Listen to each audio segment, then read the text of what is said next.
Welcome back, folks, to the WP-Tonic show. This is episode 506. We've got a great guest. We've got Jon Christopher with us, and he's well known for his great plugin, SearchWP. So, Jon, could you quickly introduce yourself to the listeners and viewers? Yeah, absolutely. My name's Jon Christopher. Jonathan kind of goes back and forth. But I've been kind of tinkering with WordPress for a long time now. I cut my teeth in the client services area, as a lot of us do. But over the past few years, I transitioned into product design and development. The biggest of which right now is SearchWP. But throughout those years of doing client development, I spent a lot of time on WordPress.org plugins area, just making plugins that I wanted to use for my client work, which in turn got the gears going in my brain for more product ideas. And that kind of one thing led to another, and found my way out of client work into product work. So that's what I'm really doing now. That's great. And I've got my great co-host, Adrian. Adrian, like to quickly introduce yourself to the new listeners and viewers? Hi, everyone. My name is Adrian. I am the CEO and founder of Groundhog. We build marketing automation and sales tools to help small businesses using WordPress launch their sales funnels. And we're going to be discussing with Jon, his latest version of his great SearchWP. SearchWP. And we're also going to be talking about some of the things that led them to develop the plugin around doing customer work. But before we go into the main part of the show, I just want to discuss our great sponsors, and that's our main sponsor is Kinsta. I can't talk today. I don't know what's going on. Is, like I say, Kinsta, and they've been with us for the past couple of years. And we also host the WP-Tonic site with Kinsta. They are WordPress hosting. They use Google Cloud, and they're just superb, basically. It's really speedy hosting, great interface. I think their interface is one of their strongest things. And that sounds, you might think, oh, the interface. But when you go to other hosting companies for clients and you try and use what they're providing, and you go back to Kinsta, the UX design really matters because you can find things really quickly. It's just superb. And another great feature is their support. Now, for clients or for ourselves, we've always, we've kind of phoned up or emailed certain hosting providers, and then we've had to do the same again and again, and then we're passed around different people, and we don't get anywhere. And then a couple of hours has just disappeared. Well, with Kinsta, you just don't get there. When I've had a problem, and that's only been occasionally, the person that I initially spoke to was the person that solved the problem. I wasn't just kind of moved around. And I really appreciate that. So if you want really quick hosting at a reasonable price for your clients or for yourself, go over to Kinsta, buy one of their packages, and really tell them that you heard about them on the WP-Tonic show. Our second sponsor is WP Fusion. Now, in the modern world of connecting to CRMs, and there's a lot of them, like ActiveCampaign, Drip, but there's almost over 200 that WP Fusion will connect. So if you're into modern marketing, you need a modern CRM. And if you got WordPress, you need a way of communicating with that CRM. Well, that's WP Fusion. So it's a fantastic product, a fantastic team. They're great friends of the show. So go over to WP Fusion, see what they've got to offer, buy one of their products, and like previously, tell them that you heard about them on the WP-Tonic show.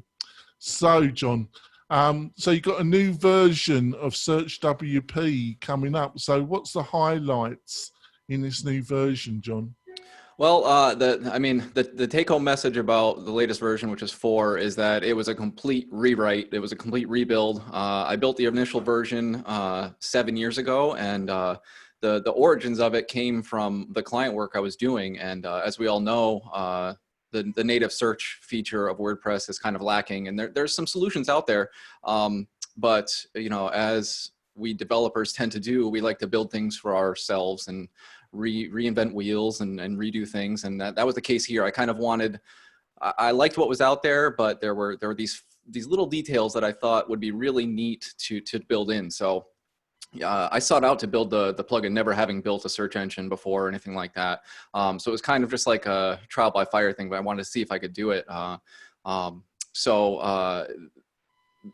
As time went on and as features got added and changed and hooks grew and the product matured, it kind of came to a breaking point as far as technical debt goes. I'd improved a lot in the past 7 years as a PHP developer. The JavaScript world completely flipped everything on its head.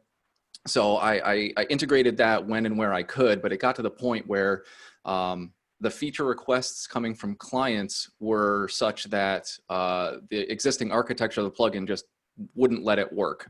It got me a long way down the road. It adapted to a lot of customer needs along the way, but there was these few things that it just couldn't do without changing enough where iterative development just wasn't going to work. You had to shove it all off the table and start from scratch. So this past winter, I decided to give myself 2 months, see how far I could get it done. I've gone over this rewrite for probably the past 2 or 3 years, and thought, yeah, this might work. I'm not even sure that what I have planned is even going to work. So I said I'd give myself 2 months to do a minimum viable product of a rebuild, and depending on that, I'd say whether or not I could actually get it released to the public.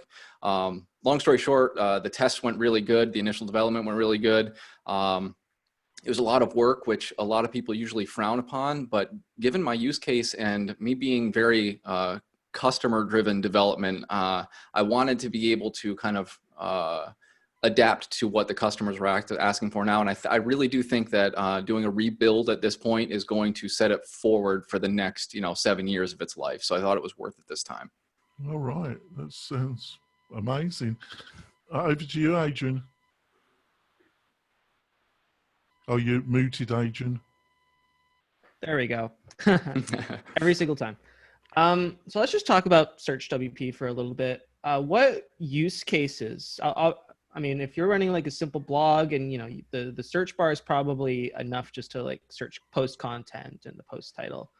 But what use cases for a customer using SearchWP would make it really stand out and make it like the only possible solution to solve their problem? Absolutely. So again, like the original inspiration was doing all this client work. And if you do build more advanced sites that are more than a blog, like you mentioned, where, searching post content and excerpts and titles and sorting by date for the most part is going to get you by. It's going to be okay. But in this case, I was mostly using things like advanced custom fields to store all of the content. And this stores all the content in the meta table, which you just don't want to search against, because performance-wise, even a handful of pages, you're going to start seeing slow query times, and that kind of grows exponentially. So the original inspiration was pretty much to allow me to implement a search where I could kind of customize the algorithm to take certain custom fields into account, titles here, post content there, and kind of give individual weight to those content areas. Because, for instance, like the blog posts aren't going to carry as much weight as the FAQ section, but the FAQ data is all stored as a custom post type. So I want to be able to kind of find out a way to give certain weight to the FAQ and some weight, but less weight to the blog post, because those aren't as like cornerstone content. So that kind of set me off. And that was the original inspiration for wanting to build it, is searching more and returning results primarily based on relevance, as opposed to simple matches and sort it by date. I wanted it to be a weighting system where the most relevant results were the ones you're going to see first. What kind of site would benefit from this? Like what kind of sites out there? Like if you were to like pick out an ideal site that for a use case that would use this, I mean, we have an ideal customer, and it's like agencies. Like who's your kind of like ideal person? So my ideal person was actually me, selfish as that is a person out there building client sites that uses advanced custom fields or your favorite custom field plugin to store a lot of content that you want searchable. But the other end of that, and what I've discovered along the lines, is there are other use cases like WooCommerce, for instance. You can sweat the details of adding your product categories, your tags, all of that data in the tabbed area they have for, you know, your SKUs and your product variations. All of that kind of goes everywhere, and native WordPress search doesn't search any of it. So like stuff like taxonomies, like tags and categories, those are about as good as it gets for search keywords, but WooCommerce does not search them at all. SearchWP lets you bring in those taxonomies as well. So it's more about setting up, and it's not an automated approach to search. It lets you customize it based on the site you've built. So if you're going to sweat the details of actually setting up plugin A, B, and C to store the data in these areas, you can then map that to how you want your search to work, as opposed to just like sending it off to a server in the cloud that's just going to return results based on what it thinks you want back. You have a little bit more control over that with SearchWP. So this is definitely like a developer-oriented product. It is now, and that came after the advice of some much wiser people in the industry, because when I first started doing products, you know, everybody's your customer. You want site owners to do it. It's one click. I'm going to make it super easy for them. But someone, you know, looked me straight in the face and they're like, you have a developer product. So ever since then, my copy and all the stuff I do is more dictated towards them. But at the same point, my approach to designing products is to still make them super easy for site owners to use, because it turns out developers like that stuff too. So it's smart to do that regardless. But yes, it's definitely a developer tool. Yeah, I went through a similar process when, you know, you said when you start out, everybody's your customer. But Yep. the problem with selling to everybody is that you're actually selling to nobody. And Absolutely. nobody ends up buying. So yeah, wise words there. If you have a developer product, make it for developers. I have an agency product, and a lot of my copy and stuff is focused towards agencies, but we still have like tons of just regular site owners who sign up, and that's kind of just the way that it goes. Sure. Jonathan? Yeah, I was wondering, you know, you were saying, you know, with this version that it's heavy on JavaScript and you've really had to delve into that. Can you give some insights about what that journey's been like? Absolutely. So another reason why I think that I've been able to stick with SearchWP so long is that it's one of those tools that you kind of, you install it and it kind of either works or it doesn't. It doesn't do anything on the front end. All it does is pipe in, intercept searches, and return the results. Your theme still does all of that. So the way JavaScript came into play for me was the actual UI of the settings screen. I focused a lot on making that experience not daunting, something that actually empowers people to ratchet up the effectiveness of their search without feeling overburdened by a million text areas and labels and checkboxes. You're not really quite sure what they do. I've spent a lot of time thinking about what the user experience of actually configuring SearchWP outside of the actual developer experience, which I want to focus on a lot too, which is another reason I wanted to do the rewrite. The developer experience in version 3, it was fine, but it could have been a lot better. So V4 is that better for me.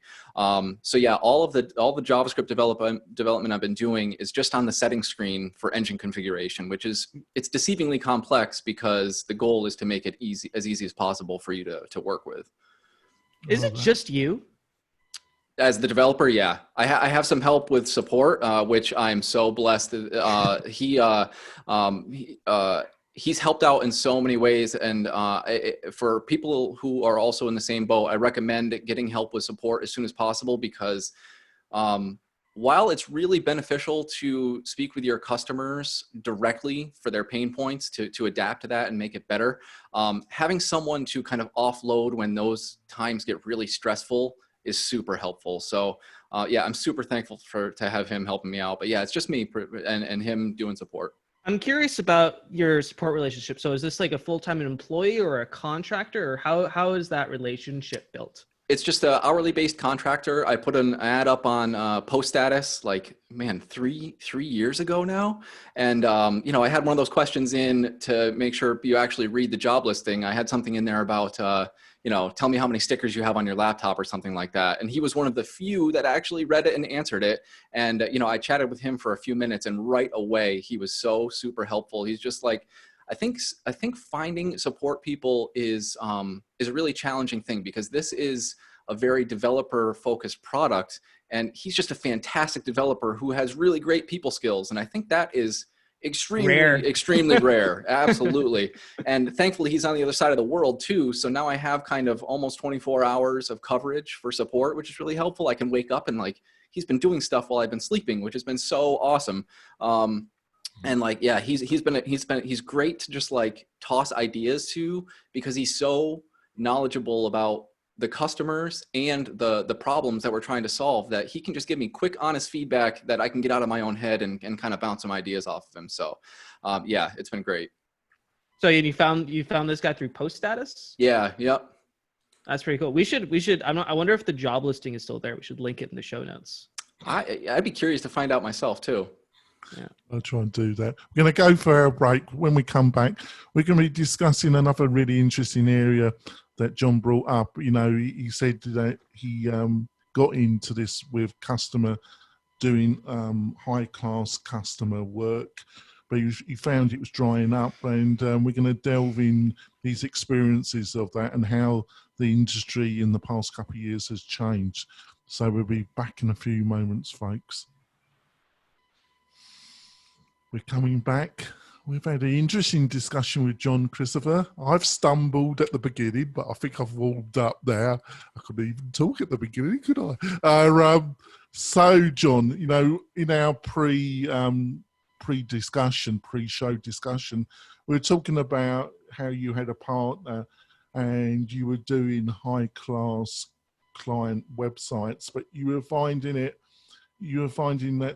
it was getting a bit difficult. So do you want to expand on that discussion and give us some insights of what your experience was around that? Yeah, absolutely. So, I mean, not to go too far back, but my story kind of begins in college. I was going for a degree in information science and policy, which oddly enough, half of my class does, you know, software development, but it's also the degree you got at the school if you wanted to be a librarian. So it's all about the science of organizing information, you know, like, and it was interesting because, you know, I got to take linguistics classes, figure out how language works, which, you know, thankfully now actually has paid off a lot in trying to make a search application. But in my senior year there, I saw a job listing, I think it was on Craigslist or something, for a local agency, local web agency that it was just like this. It was just this group of people in a basement of a brownstone in the city that the college was in. And I started working there, and they were doing, you know, really forward-thinking web development for customers. And this is when the web was still brand new. But I started working there and, you know, doing development in Cold Fusion. And this company had this custom built CMS in Cold Fusion that was at least 10 years ahead of its time. It was kind of like what we're doing today with advanced custom fields and stuff like that. So it completely blew my mind. It was the most fun I was having doing this work, because, you know, I was learning it by one project to the next. I didn't know what I was even doing. I was kind of trial by fire, where I was learning from the developers around me, learning how to work with clients, this, that, the other thing. So when I got there, the agency was, you know, 5 or 6 people, but by the time I left, it had grown to, you know, anywhere from 18 to 20 or so, like that. And I quickly realized that the agency life was not for me, because in order to have a company that big, you're not just doing websites, you're doing print materials, you're doing more insight into ad campaigns, SEO, this whole thing. And that my passion was not in those things. It was just in web development. So after a number of years there, another guy that actually worked there, we decided to, you know, kind of go off on our own and actually just stick to doing just websites. We thought there was a great market out there for people who are looking for these bespoke sites that are custom built with, you know, a focus on quality, not only of design, but on the back end too.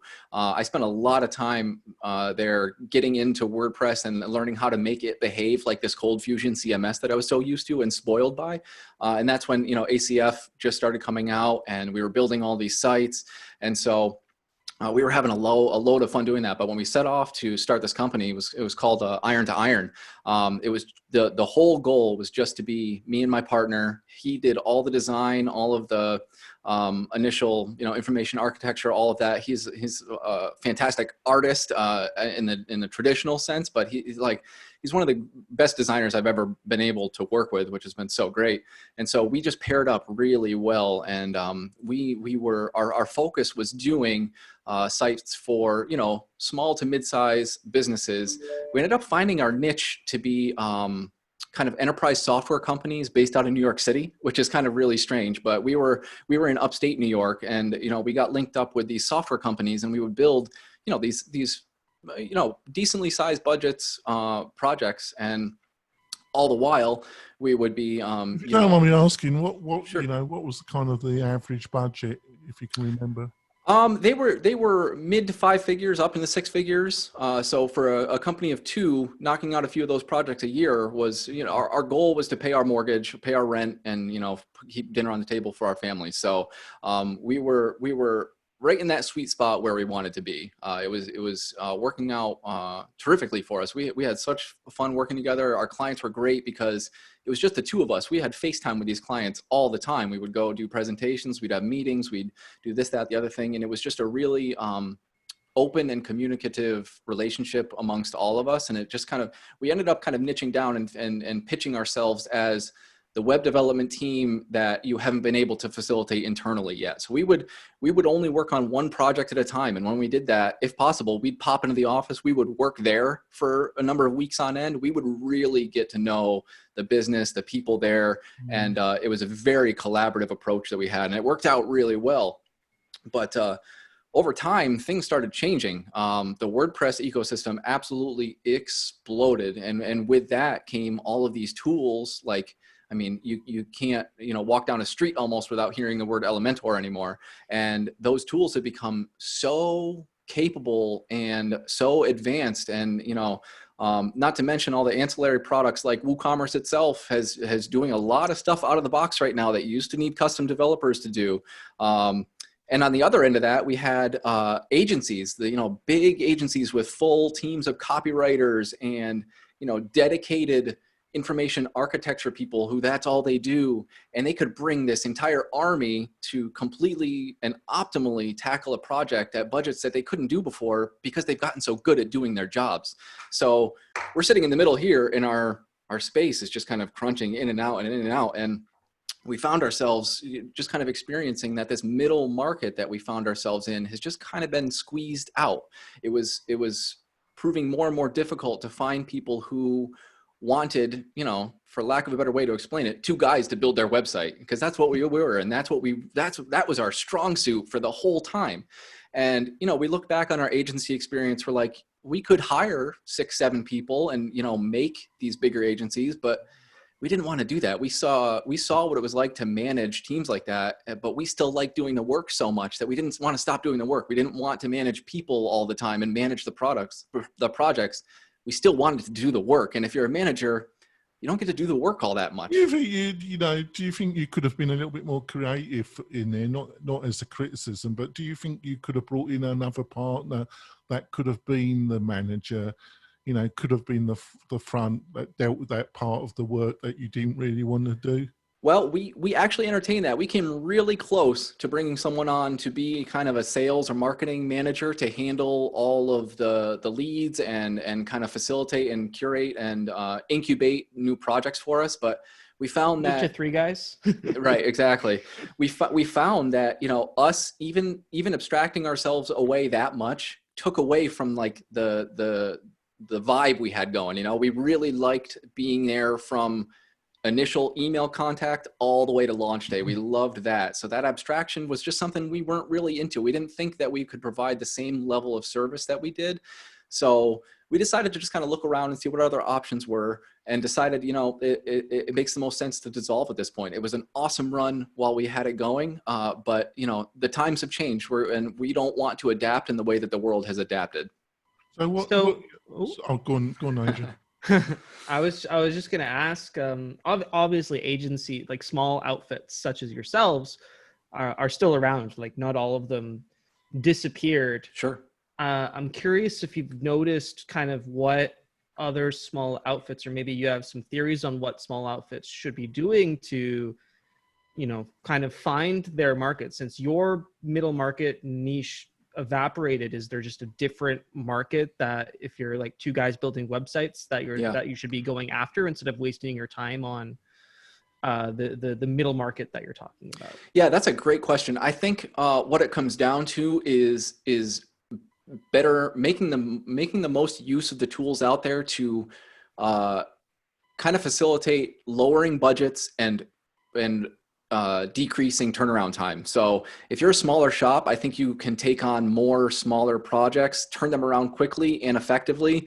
That kind of takes away from the nuance of like the artistic angle of actually like being able to afford the time to sit down and go through sites page by page, which involves, you know, sitting down with company decision makers and getting their input on all of this. I think that enough systems have been kind of, I don't know if commoditized is the word, but you can turn around a site pretty quickly now, and it can be a great site. It might not be the you know, bespoke custom, exactly, but if you're okay with that, you can I think you can make a killing. Absolutely. If you can totally get your tool set to help you rapidly build sites to the quality that you feel is appropriate, then I think there's absolutely room still there for sure. So it's really going after like a quantity over quality type mindset. Just if you're two guys building sites, you should be looking at volume, because I mean, so you used to work with like enterprise software development. It seems so weird that they'd hire that stuff out. Is that not weird? I know, but yeah, they would stock up with the actual programmers developing the software. Not so that was their you know, that was their domain. They weren't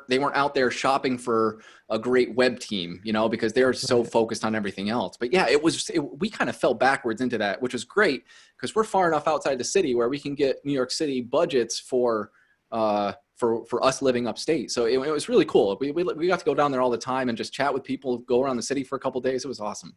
Yeah, but now, you know, they can just get one web guy to put together a WordPress website with Elementor in like an hour. It's true. Yeah, it's absolutely true. I see how that would evaporate. I want to, obviously, hopefully you can stay on for bonus, what we call bonus content, Jon, which is about another 15 minutes, because I want to continue the discussion. And I've got my own views how the market's changing, and I'd like to put them to you and get your feedback, and also Adrian's as well.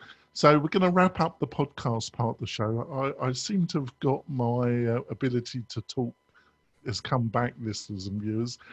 Before we really wrap it up, I just want to point out that me and Spencer, Spencer Forum, are doing another webinar in July. It's going to be the first Tuesday. I think that's the 7th of July. It's going to be on Tuesday at 9 a.m. Pacific Standard Time. We're going to be covering Spencer's product, Launch Flows, but also we're going to combine it with an in-depth look at WP Fusion. So it's going to be a really interesting webinar. You'll be able to join us live and then be able to ask us questions, which is going to be great. And it just should be a great resource and a great webinar. We, like I say, all you're going to have to do is go to the WP-Tonic website, go to the main navigation, top navigation, and there's a button saying free webinar. You click on that and you sign up for the free webinar on that page. And hopefully you will find time to join us. It should be a blast. So, Jon, how's the best way for people to find out more about you and your great product, SearchWP? Yeah, right now is searchwp.com. I also try and post to my site, jonchristopher.us. It's JON Christopher.us. Again, my initial roots in the WordPress community were actually blogging. I had a site called Monday by Noon where, you know, I tried to force myself to post every Monday by noon, which actually worked for like 6 years. But then I stopped. I'm trying to get back in the habit, but everybody's saying that, and I'm terrible at actually keeping to it. But yeah, so those are the two places pretty much. I've got to say, Jon, it's been a blast interviewing you. You're a really fantastically interesting guy. You have to come back in like 3 or 4 months and come back on the show and we have another discussion. I've really enjoyed it. Adrian, how can people find out more about you and what you're up to? So if you're looking to actively replace ActiveCampaign or another marketing automation solution with a WordPress focused solution, you can go to groundhog.io to learn more about our free plugin that will help you collect contacts and send email. And I've got to say, it's a great product, listeners and viewers. It's a product I've been waiting for almost 18 months, 2 years to come on the market. And then Adrian appeared and he agreed to become my co-host. And it's been just a joy working with Adrian. But it's a great project, Adrian, and the amount of work you've put into it, you and your team, is just amazing. Thank you. Right. We'll be back next week, folks, with another great guest and another great conversation. We'll see you soon, folks. Bye. Thank you. Should have mentioned about the bonus content, but there we go. They know, most of them now. That's your mic just fixed itself. Your mic was all muffled for like the last 5 minutes, and now it's just magically. Oh, yes, it. No, oh, it might be the driver thing with the Zoom. Oh, thanks for that. So, you know, I put this to you, Jon. I think the kind of developer website market in some ways is going like car repair industry.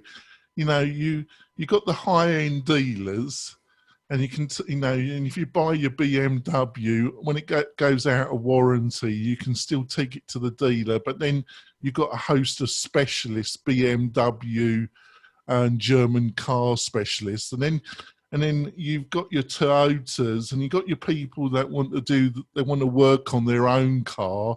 Either they want to do it or they can't afford to take it to a mechanic. And then you've got a host of independent, one-man, small team mechanical shops. But it's a very fragmented industry. That's how I see web development design going, that there's just a lot more choice about if you want to do it yourself, you want to go to a small team, or you want to take somebody like 10 up and get them involved. What do you think of what I've just outlined, Jon? I think that's a pretty good way to think about it, especially with players like Elementor coming in and, you know, taking over the world. You're going to have to find not just WordPress developers. You're going to have to find Elementor developers to help you maintain your site, or, you know, WooCommerce specialists. They're the entities that have built themselves within the WordPress ecosystem have become so big that they're kind of a thing unto themselves now. So I think that kind of parlay, like in your analogy, WordPress being the automobile, and then, you know, BMW being Elementor versus, you know, Mercedes being WooCommerce, you know, different brands. And I don't know, maybe it falls apart at that point, but I totally get what you're saying. I think that it has become such a big industry that we are seeing a lot of fragmentation. And I think that's going to be very interesting to observe over time, especially with, you know, the curveball that is Gutenberg, and how and who and the direction people are going to adapt to that being such a prominent thing now. Yeah, just before I put it over to Adrian, the other factor is that a lot of agencies that like 15 up to 15 to 40 people I'm based in Northern Nevada, and there's about 2 agencies based in Reno that are, no, it's probably three agencies that have teams from 12 to 50 people, and they specialize in tourism and doing regional government jobs, where the government department hasn't got a web team, similar to what you described in the podcast part of the show.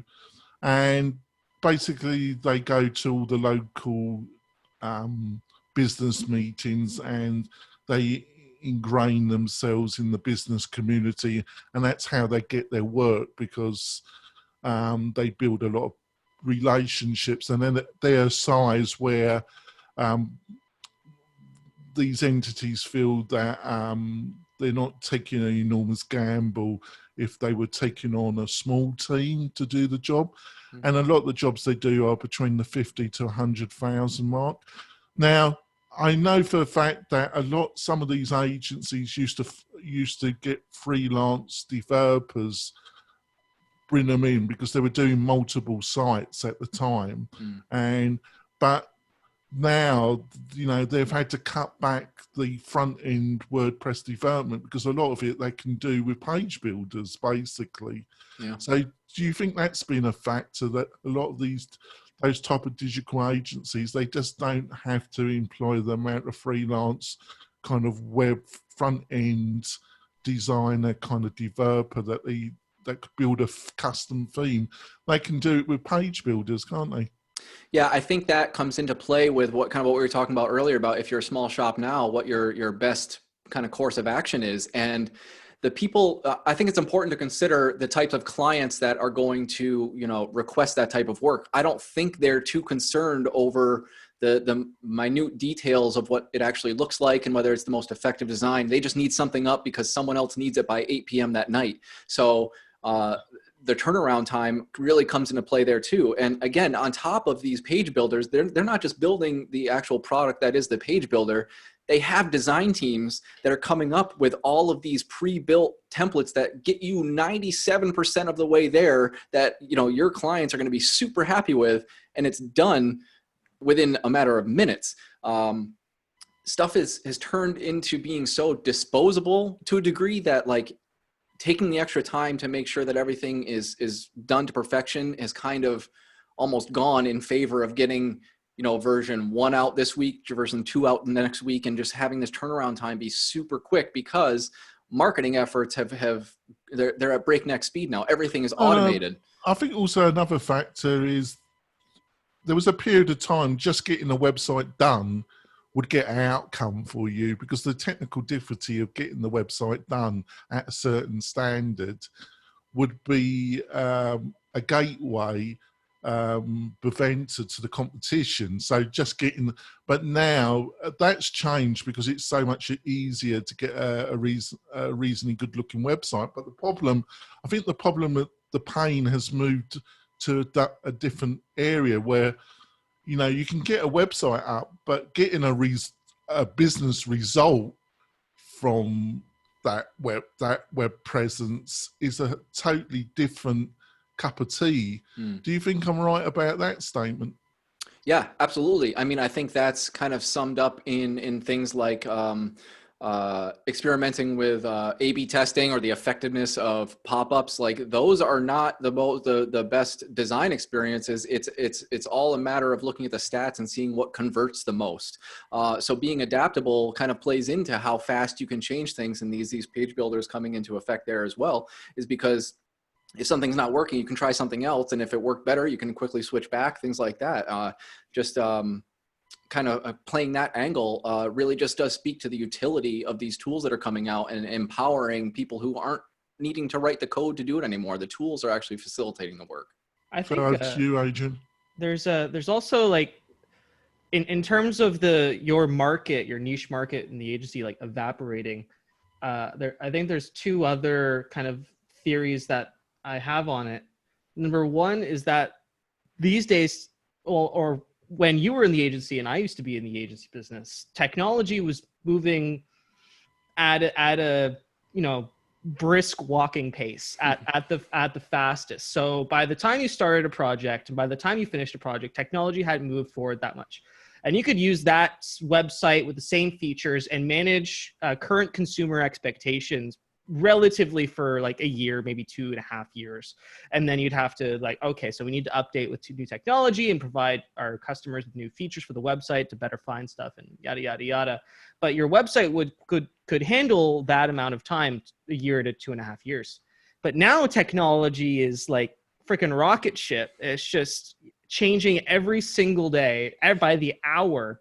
And consumer expectations for people who consume the content on the website or the features or whatever product or service that you're offering is also changing with that technology every single day. So if you're doing $5,000 or 5-digit, 6-digit projects that take 6 months to complete, by the time that project was done based on your original contract, some of that stuff might already be invalidated because technology and consumer expectations have just changed.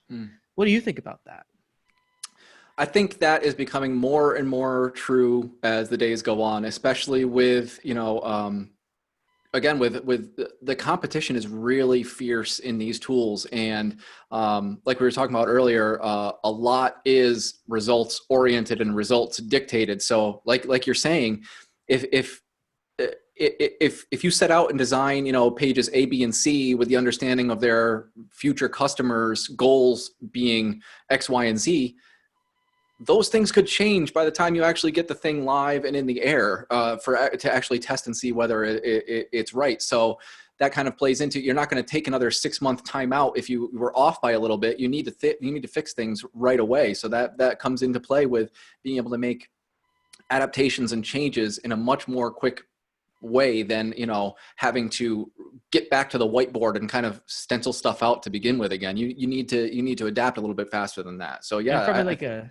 and from an agency customer perspective, right? All of us have Netflix now, and when we want to watch something, we just turn the TV on and watch it. We don't have to wait for it to air, right? Our own expectations are instant results. So if your project is taking so long, you don't want to spend $50,000 and then wait like a year to have like a site launch. You want to spend whatever and have it like done by. I see. I think that's linked because I'm dealing with a project now that we were kind of in the background as a support. We've had a long-term relationship with a large organization as a support entity, but they went to a large agency to have their website totally redone, you know, new branding, and it's taken over a year.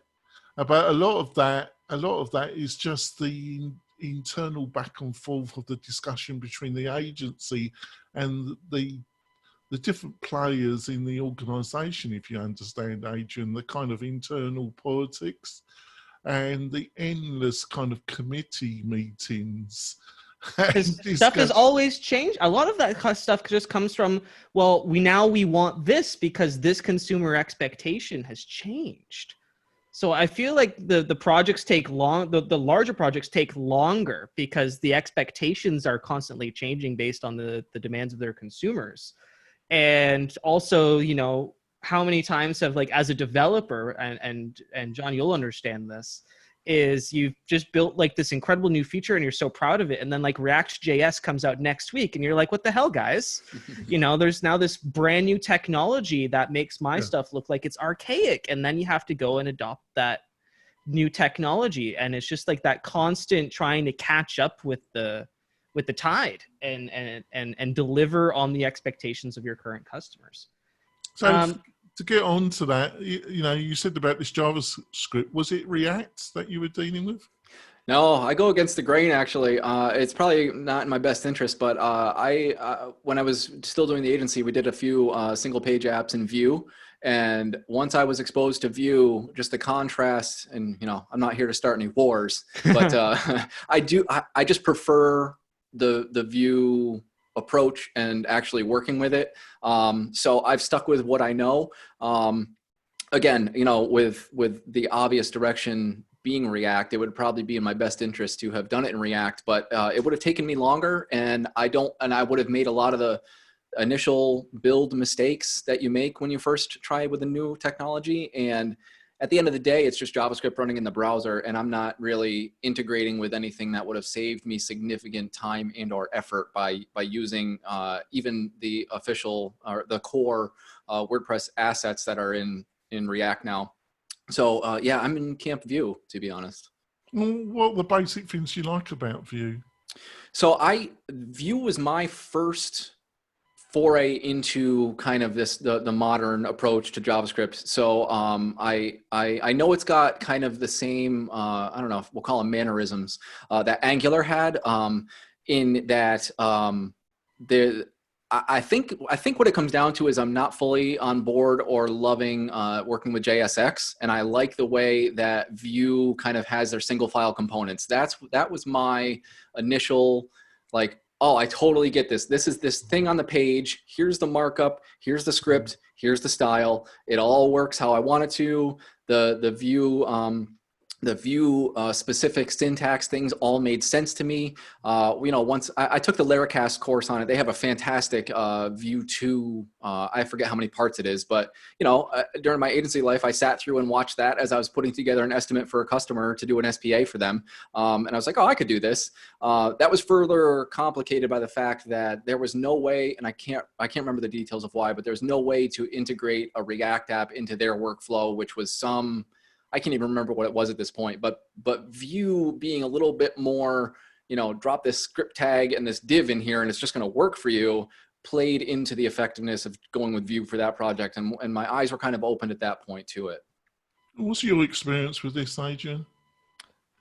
Pretty bad. I'm a terrible JavaScript developer, and I'm pretty old school. Like jQuery and PHP is kind of just like my get it done dirty go-to, because I mean my customer expectations are through the roof. You should see my feature request lists. Yeah. It is pages and pages and pages of requests.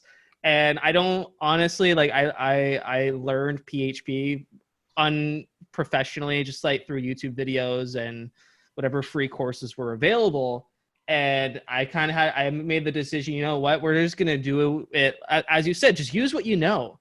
And I just used what I know to build the features that they were asking for. And they don't really care how it works on the back end, as long as it does the thing that they want it to do. That's right. And you know what, like, I know we can kind of poke fun at jQuery, but I used it the other day and I was like, man, this is exactly the perfect tool for this right now. And I don't care if it's old or antiquated or whatnot. I don't care if I'm manipulating the DOM directly. This did what I needed to do in 4 seconds and it's done. So like, yeah, exactly. I think it's still got a big open place in this world for a lot of things. And it's bundled with WordPress, which makes my life easy. Exactly. And that was the boat I found myself in. I was like, well, jQuery is already on this page. I can do some nasty chaining right now and it will be done. Or I can spend the next 3 hours getting, a custom bundle built for this. Which one am I going to do? So I think it definitely still has its place. I don't think we should snub jQuery ever. They changed the world forever. I agree. The last thing I want to talk about before the last thing that I want to talk about before Jonathan says something, or we on the show, is I want to talk about agency pricing, because this is kind of the last kind of nail in the coffin for those mid-sized big projects. Yep. And that is, everybody's been moving to recurring billing. And I think that the customer expectations from people who are buying websites, they have Wix, WordPress.com, Squarespace, and they're all promising beautiful websites for $99 a month. Mm-hmm. And I think that the days of just like, you're a small business owner who owns a gym, they're looking at $99 a month, or you can pay $50,000 up front for a new website by the end of the next 8 months. Right. And I don't actually think a company, unless it's a multiple site, but funny, there's a kind of, I just found, because I'm still active in the agency world in a way, there's just a big difference between these quasar kind of state non-profit entities and other established entities. And you kind of you're small or smallish, small businesses. Yeah, let's say below 20 people. I think, but the 20 to 100 plus company, maybe that's been squeezed as well. I don't, but I think their focus is more about, I found that their focus is more about, we want to get a team in that can build a competitive website that leads to a business end result. And it's normally around lead generation and integrating it. They want the site to be able to convert and then get a certain quality lead to their sales team. That's what these medium businesses, that's what fundamentally, you want more business, but their focus is about getting enough traffic to the site, keeping the traffic on the site, and then having mechanisms that can convert it into a lead, which then they can give to their sales team. And they're prepared to pay reasonably good money as long as they think the people that they're dealing with can get an end result, which will lead to more revenue to the company. But I don't know what you think about that, Adrian, or you think I'm rabbiting on a bit. I think that's fair. I think it's dependent on niche. I know that for a lot of the small businesses that I used to work with, $50,000 was a fair investment, and we had high expectations on return on that investment. We would do, which we excelled and succeeded, and I'm proud of that. But so what kind of just to finish off, obviously we don't want to keep Jon too long, but I'm just interested in what were some of these, what kind of size company and would we be talking about that, when you were actively working agency, that would be looking at that $50,000 mark? 10 to 20. So 10 to 20 people usually. Worked with a lot of doctors, dentists, gyms. Were generally the people that we worked with and did really, really, really well for. But I don't think that, I think, as Jon said, I think that market is pretty much squeezed a bit. Squeezed out because the game is just recurring. People who are offering recurring billing, hey, listen, pay us $1,000 a month, and we're going to get you the same result as if you had gone to someone and paid $50,000. Because you mentioned that if they want a new website, it's to get more leads. Well, the purpose of investing anything in a business is just to get more business. I think that's pretty much if you're looking at the highest up reason for why you want to invest in something, it's to get more business for your business. So it's the promise between, well, you can pay $1,000 a month for whatever, and you can get this end result by the end of this month. It will be smaller than paying, $50,000 and getting that same end result 8 months later. And I think that's where kind of the disconnect between the market that I was in and what's currently available. We lost, we used to do a lot of AdWords, and we did high-end AdWords campaigns, but a new agency showed up, and all of it just went away because they're saying, we'll manage your AdWords for $200 a month, and we promise like 30% ROI. And how can you compete with that when they have like this massive team, and it's a commoditized service at that point? And it's basically like Squarespace for AdWords. And it's like, how are you going to compete? We don't have that team, and we don't have that thing. So we basically just like, this is not something that we can realistically grow anymore. Right. Yeah, I just like to say, just to finish off, I just think it's becoming a very fragmented market. And I think, you've got to try and find your niche where there's active demand. And obviously you've got to be competitive. But it is changing where, and that driver, is changing. So I'm probably waffling now. So Jon, you've been a pleasure having you on the show. I think we've covered a great number of really interesting topics. You have to come back. I really enjoyed our interview. Folks, we will be back soon with another great guest. We'll see you soon. Bye.